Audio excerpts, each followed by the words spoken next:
Aujourd'hui, nous recevons Jérôme Dufort du GAN Bonjour. Prévoyance, c'est ça. On a vu avec l'État qui nous aide, nous en tant que professionnels, et pas que d'ailleurs. Alors déjà, avant de commencer, est-ce que vous pouvez nous dire un peu qui vous êtes? Donc moi, Jérôme Dufort, en fait, je suis conseiller GAN Prévoyance. Je suis spécialisé dans la protection sociale et la retraite. J'ai l'habitude en fait d'accompagner les chefs d'entreprise tout au long de leur entreprise sur la protection sociale et la retraite. En cette période de crise, j'ai décidé d'aider les chefs d'entreprise à essayer de voir plus clair en matière d'aide de l'État, ou autres d'ailleurs, toutes les aides pour pouvoir essayer de passer au mieux cette période de crise sanitaire qui n'est pas forcément simple pour toutes les entreprises. J'ai essayé de regrouper les différentes aides sous forme de deux domaines, les dépenses, les recettes et aussi l'aide de l'État pour pouvoir valider le pouvoir d'achat des salariés. Donc ça fait 3 domaines, et pas 2. Donc au niveau des dépenses, bien sûr, il y a la possibilité de reporter plusieurs dépenses, à savoir tout ce qui est les charges sociales, tout ce qui est fiscal avec les impôts, tout ce qui est repousser aussi une partie de ses crédits, si on peut, auprès du banquier. Possibilité aussi de limiter, repousser son loyer en matière de loyer professionnel et bien entendu tout ce qui est charges EDF, eau, téléphone, etc. Donc tout ce qui est frais fixes. Enfin, ça veut dire reporter, veut dire qu'à un moment donné, il va quand même falloir régler tout ça. Tout à fait, vous avez tout à fait bien compris. Ce ne sont pas vraiment des aides en fait, si quand même. Bah si, parce que ils ont quand même. Ça permet quand même à court terme de se faire de la trésorerie, et d'éviter de devoir payer des choses si on ne peut plus payer. Maintenant, parallèlement, l'État justement a permis d'aider à faire des prêts pour justement payer cette trésorerie, à court terme et à long terme. Des prêts qui sont à taux zéro, hein, je crois. Pas forcément, mais qui sont à des taux relativement intéressants. Ça dépend en fait du risque que prend la banque. Donc en fait, c'est la banque qui prête et c'est pas l'État. Alors l'État... c'est pas l'État qui paye, c'est-à-dire que l'État prend 70% en fait du risque, c'est-à-dire qu'il est caution, entre guillemets, et par contre, la banque prend quand même 30% du risque. C'est pour ça que c'est la banque qui décide ou pas d'accorder ce genre de prêt.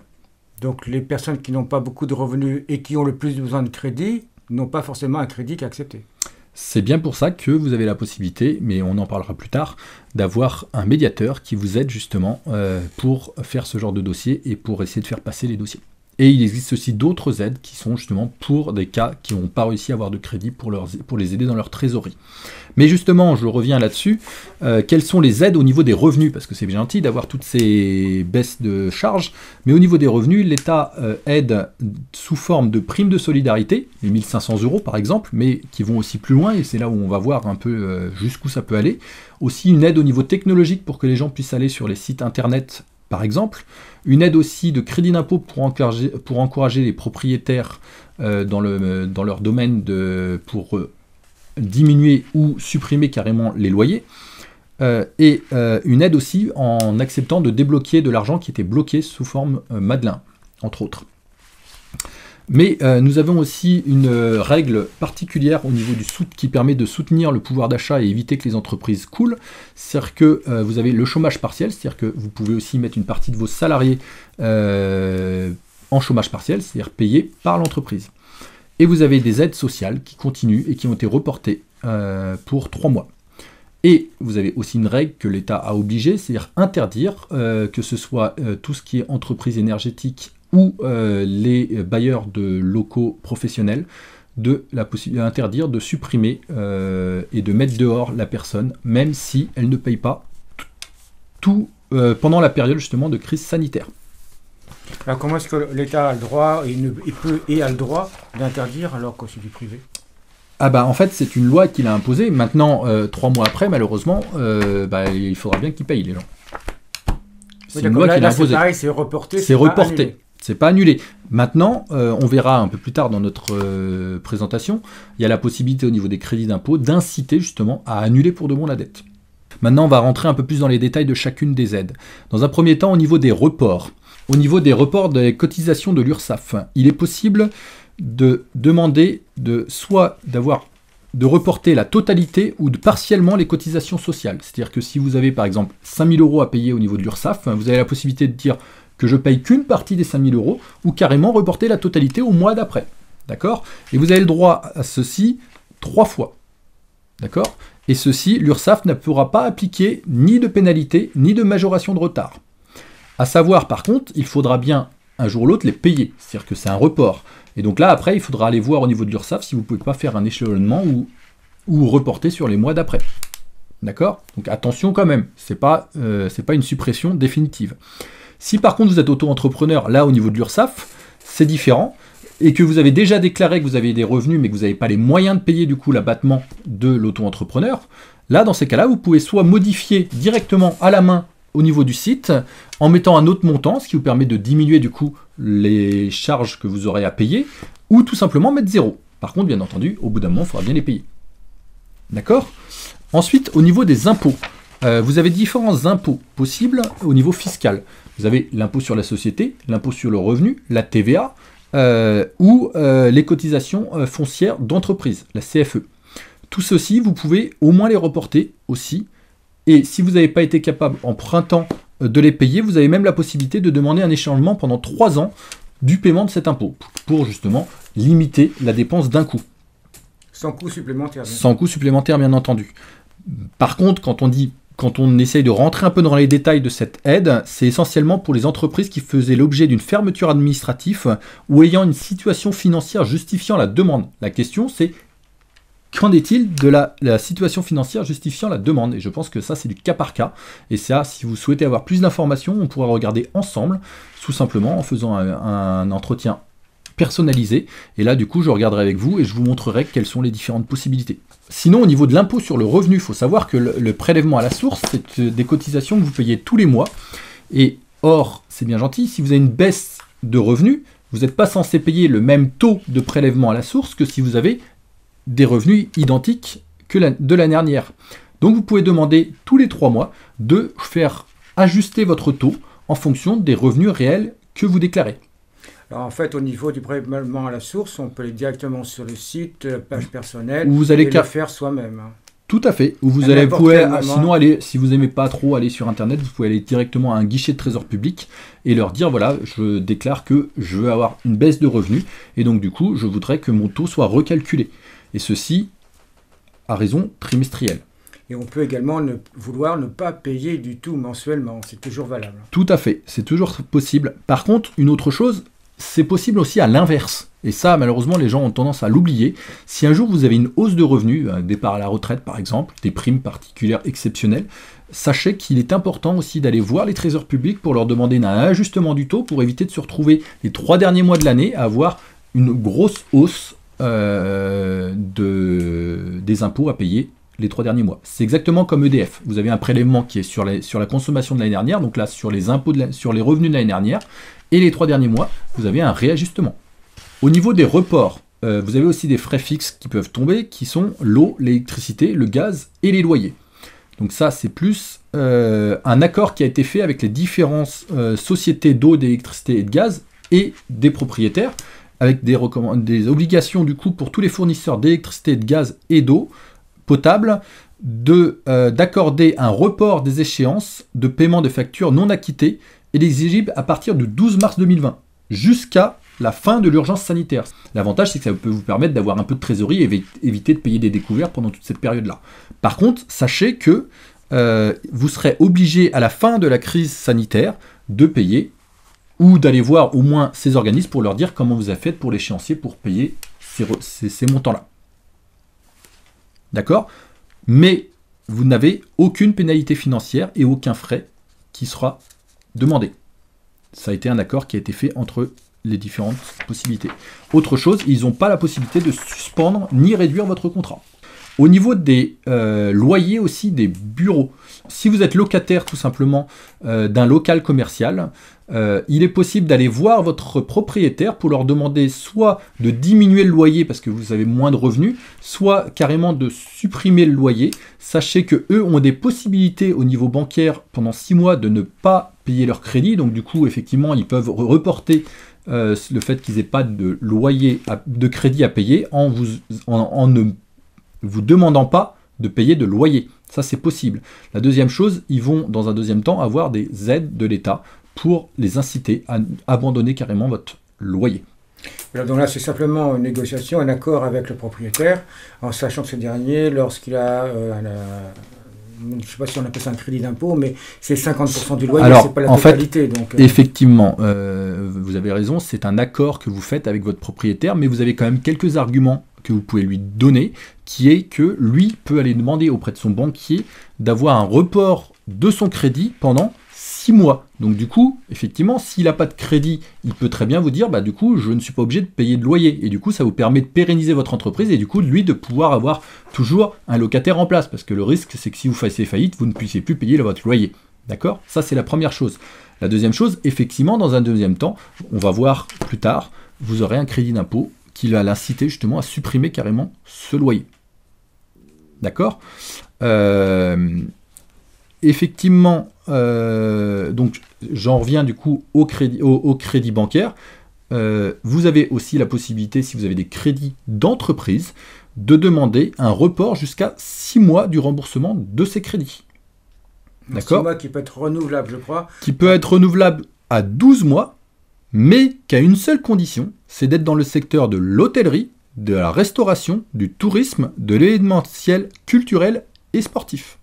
Et toujours avec une belle négociation avec la banque. Et n'hésitez pas à aller voir le banquier. Si toutefois vous avez des difficultés avec le banquier, vous pouvez aussi demander à un médiateur, soit à titre de l'entreprise, pour tout ce que j'avais dit au niveau des reports, soit au niveau financier, et ce médiateur va vous aider justement à négocier auprès de ces différents interlocuteurs. Maintenant, vous allez me dire, c'est bien gentil tout ça, tous ces reports, mais comment je vais faire pour payer ma trésorerie ? Parce que les reports c'est bien, mais au bout d'un moment il faudra bien payer. Et effectivement, l'État a mis en place quelque chose d'inédit, qui est des prêts bancaires de trésorerie pouvant aller jusqu'à 3 mois de chiffre d'affaires. La durée maximum de ce dispositif est au 31 décembre 2020. D'accord ? Ce qu'il faut savoir, c'est que ces prêts sont accordés par votre banquier, c'est-à-dire qu'il faut aller voir directement votre banquier, mais le risque de ce prêt est pris à hauteur de 70 à 90% par l'État, qui est garanti justement du prêt. Ce qui veut dire que si vous n'arrivez pas à payer, c'est l'État qui va payer pour vous vis-à-vis de la banque. Par contre, il reste toujours 30 à 10% de risque qui est pris par la banque, et c'est bien pour cela qu'ils peuvent refuser votre dossier. C'est pour ça, d'où l'intérêt de passer par un médiateur de crédit si vous n'y arrivez pas. Donc en fait, plus on va bien et plus on peut avoir un crédit important. C'est malheureusement le cas. Et puis il y a autre chose, c'est que dans tous les cas, c'est bien gentil un crédit, mais il faudra bien le rembourser sur 4 ou 5 ans, où il faudra bien le rembourser. Et pour ça, si vous n'avez pas les moyens de sortir de cette cotisation de votre chiffre d'affaires, j'ai envie de dire, la banque ne va pas vous prêter, ce qui est logique. Et c'est pour ça d'ailleurs que l'État a laissé aussi 10 à 30% du crédit par les banques pour que le risque soit analysé par les banques, parce que sinon l'État ne pourra pas se permettre d'analyser tous les dossiers. Donc des aides de l'État, et notamment une qui s'appelle la prime de fonds de solidarité, je crois. Tout à fait. Jusqu'à 1 500 €. Alors c'est bien quand même, oui mais non. Alors tout d'abord, ces 1 500 €, c'est le maximum. C'est pas 1 500 € pour tout le monde. C'est-à-dire que, et ce qu'il faut savoir aussi, c'est que cette prime de 1 500 € est accordée que pour les personnes qui ont perdu 50% de son chiffre d'affaires. Par rapport, plus de 50%, un minimum de 50% de chiffre d'affaires. D'accord ? Toujours par rapport à l'année précédente. Alors, il y a une nouveauté. Depuis le 1er octobre 2020 et jusqu'au 30 novembre 2020, l'État permet justement, grâce au fonds de solidarité, de pouvoir aider les entreprises à hauteur de 1 500 € maximum. D'accord ? Pour pouvoir bénéficier de cette aide, il faut avoir perdu au moins 50% de son chiffre d'affaires. Mais sur quelle période de référence on calcule ces 50% de chiffre d'affaires ? 2 possibilités de calcul depuis le 1er octobre 2020 au 30 novembre 2020. Vous avez la possibilité soit par rapport à la même période de l'année précédente, soit par rapport au chiffre d'affaires moyen de l'année 2019. Si je résume bien, vous avez la possibilité par exemple sur mars 2020, si vous avez une perte de chiffre d'affaires supérieure à 50% par rapport à mars 2019, dans ces cas-là, vous avez un complément qui est de 1500 € maximum. D'accord ? Par contre, au niveau du rapport du chiffre d'affaires moyen de l'année 2019, le principe est simple, c'est-à-dire qu'on fait la moyenne 2019 de toutes les mensualités et de tous les chiffres d'affaires mensuels, et si cette moyenne pour le mois en cours de votre demande de fonds de solidarité est inférieure, dans ce cas-là, vous aurez la prime de 1500 €. Alors, par contre, ce qu'il faut savoir aussi sur le fonds de solidarité, c'est que vous avez deux possibilités. En septembre, vous avez l'aide qui est cumulable avec d'autres aides. Donc ça pouvait être intéressant, entre guillemets, de cumuler le plafond de solidarité avec d'autres aides éventuelles. Par contre, à partir de octobre, l'aide n'est plus cumulable.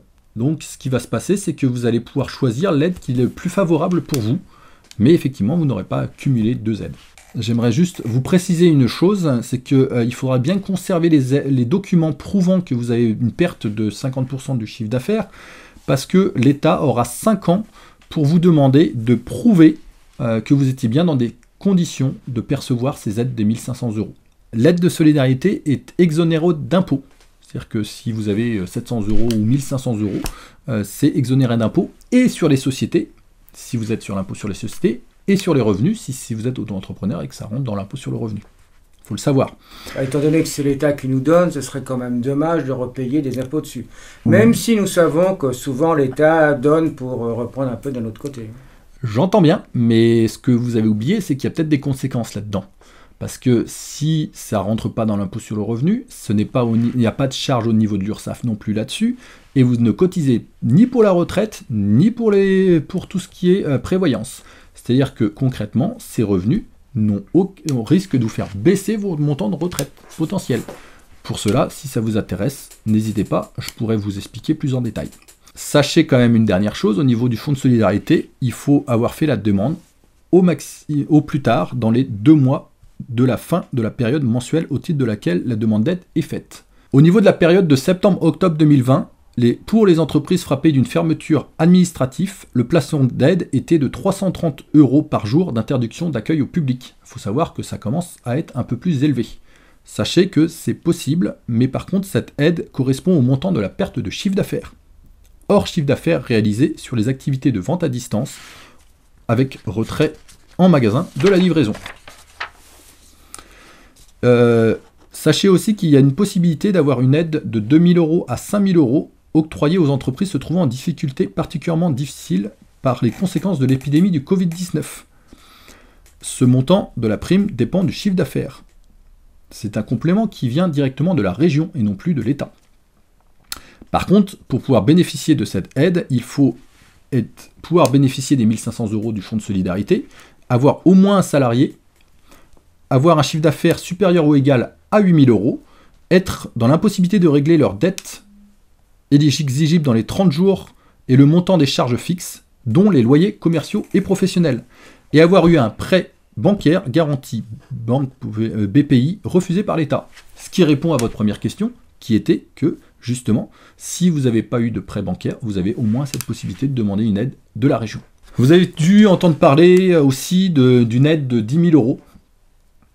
Sachez que malheureusement cette aide n'est pas systématique. Il y a deux possibilités pour l'avoir, soit avoir fait une perte de chiffre d'affaires dans la limite de 10 000 € et d'être dans le secteur S1, soit être dans un secteur S1 bis, et dans ces cas-là avoir fait une perte de 80% de votre chiffre d'affaires. Alors S1, S1 bis. Alors si vous avez besoin de plus de ça, en fait il existe des cartes qui existent sur internet que je pourrais vous diffuser comme vous voulez. Vous m'avez posé une question concernant la transition numérique. Alors ça, effectivement, c'est une aide parce que l'État voudrait que les entreprises se développent au niveau d'Internet et puis trouver aussi un alternative du fait que comme ils sont fermés, les gens ne peuvent plus forcément vendre une partie de leurs produits. Cette aide est une aide de 500 € qui sera donnée à partir de janvier 2021. Si et seulement si vous faites un travail de communication avec vos clients par Internet, si vous développez un site marchand, si vous assurez un référencement sur une place de marché, ou si vous proposez un paiement en ligne, ou si vous proposez un service de livraison. pour info, j'ai demandé une fois à boulangère pâtissière qui s'est penchée sur cette question d'aide, et en fait, si elle rentrait dans toutes les cases, elle en avait pour 3 000 € de frais pour avoir que 500 € d'aide, et elle se disait, est-ce que c'est vraiment rentable d'investir 3 000 € si on n'a que 500 € d'aide? Je crois qu'il y a encore une autre aide, si on peut dire une aide, de tout ça, c'est avec Madelin, je crois. En fait, c'est simple. Si vous avez besoin de trésorerie, vous avez la possibilité d'un déblocage exceptionnel de votre contrat retraite Madelin agricole, Madelin professionnel ou plan d'épargne retraite individuel. Le principe de ces contrats retraite, c'est quoi? C'est que l'argent est bloqué normalement jusqu'à votre retraite. Donc vous n'êtes pas censé pouvoir le débloquer. Et cette possibilité-là actuellement de l'État, qui est de débloquer jusqu'à 8 000 € sur votre contrat retraite à titre exceptionnel. Sur les 8 000 €, vous avez 2 000 € qui sont exonérés d'impôts. D'accord? Sauf les intérêts qui rentrent dans la CSG-CRDS. Mais par contre, les 6 000 € d'autres que vous pouvez débloquer, eux, les intérêts rentreront dans votre impôt sur le revenu. Et en plus, vous aurez la CSG-CRDS dessus. Il faut savoir aussi que sur ces 8 000 €, si vous avez pu déduire une partie de vos cotisations retraite sur la société ou sur à titre personnel, dans ces cas-là, ces 8 000 € annuleront une partie de cette déduction. Il y a aussi une autre aide de la part de l'État, qui est un projet de loi de finances 2021, pour pouvoir inciter les propriétaires qui louent justement des locaux commerciaux aux entreprises. Vous avez la possibilité d'avoir un crédit d'impôt de 50% du montant des loyers abandonnés. Cette règle fonctionnera que pour les loyers à partir de novembre 2020. Par contre, si vous êtes locataire, vous pouvez aller voir votre propriétaire pour lui dire, voilà, je ne peux pas payer mon loyer, mais sachez que vous aurez, à partir du 1er janvier 2021, la possibilité, si cette loi de finances passe, de déduire 50% sous forme de crédit d'impôt, le fait de ne pas avoir payé votre loyer. Alors le crédit d'impôt, c'est soit on paye moins d'impôts, soit on a un chèque de l'État. Tout à fait, c'est ce que j'allais mettre, c'est qu'au niveau du crédit impôt, l'avantage c'est que si vous êtes non imposable, vous avez bien un chèque de l'État. Ce n'est pas que une déduction d'impôt, et si vous êtes non imposable, vous avez quelque chose. Maintenant, pour pouvoir faciliter le pouvoir d'achat, parce que c'est bien gentil pour les entreprises, mais comment vous allez pouvoir vendre si vous n'avez plus de clients, et si les clients n'ont plus d'argent? L'État a quand même fait quelques actions pour pouvoir permettre aux salariés d'avoir encore des moyens de dépenser. L'État souhaite aussi soutenir le pouvoir d'achat des ménages. Pour cela, il a mis en place le chômage partiel ou l'activité partielle. L'objectif principal de l'État, c'est d'éviter justement des licenciements et éviter des fermetures totales ou partielles des entreprises. L'employeur peut mettre son salarié en chômage partiel et dans ces cas-là, l'État versera 70% du montant brut de la rémunération. L'intérêt, c'est quoi? C'est que grâce à ça, vous pouvez ne plus payer vos charges salariales et du coup, conserver votre salarié et lui conserve un salaire, même s'il n'est pas la totalité du salaire. Cette règle était valable déjà pour le premier au mois de mars jusqu'à le mois de juin. Par contre, depuis le 1er juin au 31 décembre, l'entreprise sera remboursée qu'à hauteur de 60% du salaire brut, c'est-à-dire qu'il y a quand même une perte de 10%, au lieu de 70%. Au niveau des aides sociales, l'État a fait un accord avec Pôle emploi pour pouvoir permettre de prolonger de 3 mois son délai habituel de 12 mois pour s'inscrire à Pôle emploi. Concrètement, ça veut dire quoi? Ça veut dire que si vous aviez un travail en tant que salarié, il y a plus de 15 mois, vous aurez encore des possibilités de toucher du chômage. Or, avant, vous n'aviez pas la possibilité parce qu'on pouvait remonter que 12 mois en arrière. Ça, c'est la première chose. La deuxième chose, c'est que si actuellement vous êtes déjà au chômage en tant qu'auto-entrepreneur, par exemple, ou parce que vous avez bénéficié de l'ACRE ou de l'ARE, vous avez la possibilité d'avoir 3 mois supplémentaires de prolongation. C'est-à-dire que si vous aviez que 2 ans de chômage, vous aurez 2 ans plus 3 mois. Si vous aviez 3 ans de chômage en fonction de votre âge, c'est-à-dire que vous avez moins ou plus de 53 ans, dans ces cas-là, vous aurez 3 ans et 3 mois de chômage. Donc ça vous permet, entre guillemets, de continuer à bénéficier de l'aide de l'État tout en étant chef d'entreprise.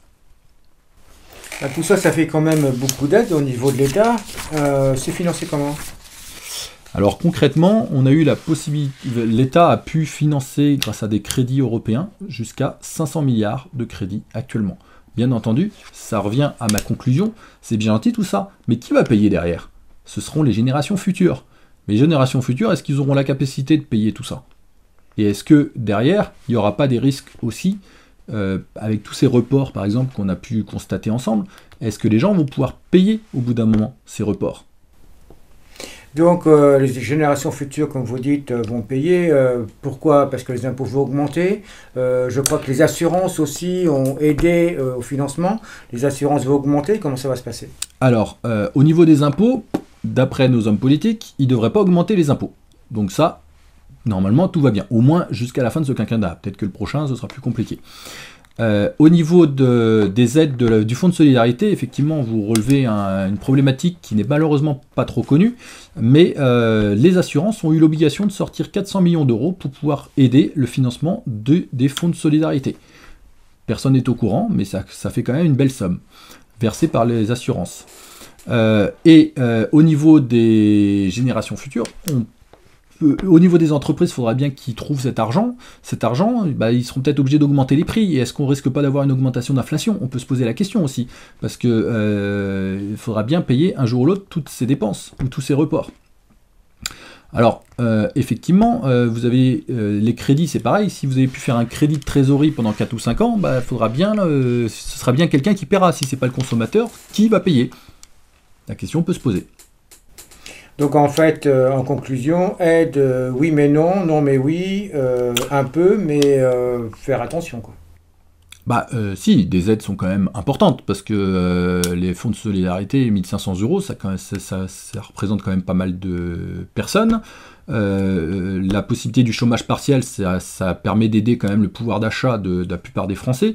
L'idée, c'est quoi de l'État? C'était de permettre aux entreprises d'éviter de perdre leur savoir-faire et les compétences des salariés et pouvoir rebondir plus vite dès que la crise sanitaire s'arrête. Et effectivement, d'après nos hommes politiques, on a pu voir que entre les deux crises sanitaires, celle du mois de mars et celle actuellement, il y a eu quand même un rebond au niveau économique qui a été plus rapide que justement si l'État n'avait pas aidé. Maintenant, le principe du financement, les hommes politiques partent du principe que comme les taux sont très bas et qu'ils ont fait des crédits relativement longs, c'est censé, entre guillemets, se rembourser facilement, simplement parce qu'il y aura peut-être une dépréciation de la valeur de l'argent, tout simplement, pour une simple bonne raison qu'il y a quand même une inflation actuellement au moins d'1%. Si le taux est inférieur à 1%, j'ai envie de dire, on ne sent pas la dette, la dette qui se rembourse. Mais bon voilà, après, effectivement, c'est une vraie question que les économistes n'ont pas forcément de réponse actuellement. Alors pour terminer, je crois que vous pouvez aider gracieusement nos auditeurs s'ils ont des besoins de...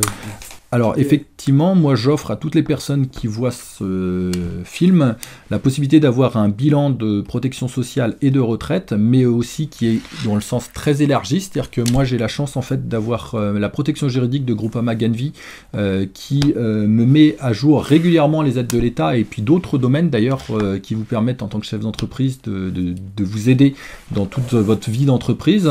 Et je souhaite tout simplement lors de mes entretiens vous faire part et vous faire une solution personnalisée qui vous permette de savoir où se trouvent tous ces aides et peut-être essayer d'adapter ces aides pour continuer à survivre malgré ces complications de l'aide sanitaire, de la crise sanitaire.